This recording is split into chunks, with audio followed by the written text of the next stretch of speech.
आले बर का म्हटलं दादानी. आलीस का परत आत्या तू भांडणं लावायला? तुला तुझ्या घरी राहून देत नाही ती का ग सासरी? अगं गंमत केली ग मी गंमत. आता तर नाही चांगली 15 दिवस राहणार आहे बघ दादा मी.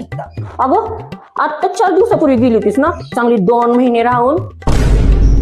माझ्या घरी राहिला आयडिया तुझं काय जाते की ग? हा अगं पण आता तुझं घर तर तुझं सासर आहे ना ग आत्या.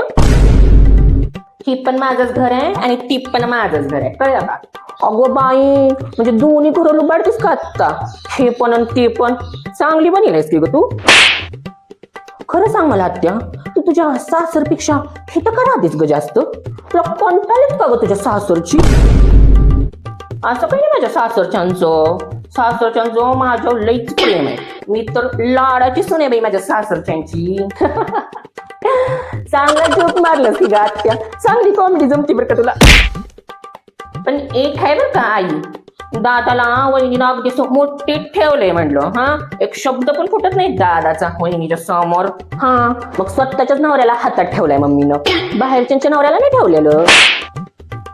बाई माझा दादा म्हणलो असं कधीच नव्हता. अगदी तोंडाला कुलूप लावून असते, काही सुद्धा बोलत नाही. मला असं वाटतंय पप्पा पहिल्यापासून असं शांत असतील का?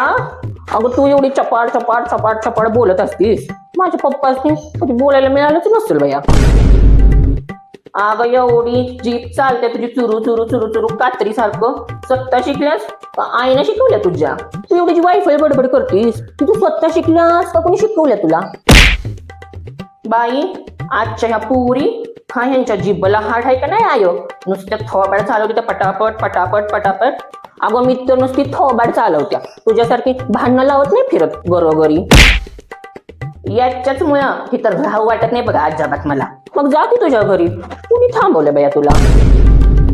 बया किती पटापट पटापट पटापट जीभ चालत्या ग तुझी. जिब्बापेक्षा पटापट कणे हात चालत्यात माझं.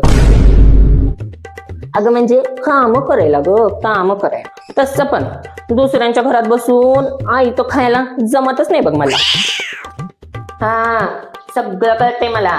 आईनं भरवले तुझ्या सगळं हे डोक्यात. तुझी वाक्य नाही ती आईची वाक्य ती सगळी. आईला ना नंदला सगळं तोंडावर बोलता येत नाही ना, म्हणून तुझ्या तोंडातनं बोलवून घेते सगळं. कळतंय हा मला सगळं. जसं तुला काय पाहिजे असेल तर तू स्वतः नाही आजीच्या मागणं बोलतीस का नाही तसंच. बाकी नुसतं तोंडाचाच पट्टा चालवता येतो की काम बिम पण येते ती काय? अगं येतो की स्वयंपाक करता येतोय, कपडे पण धुता येतील आणि गरज पडलं का नाही तर माणसाला पण धुयाला येते मला.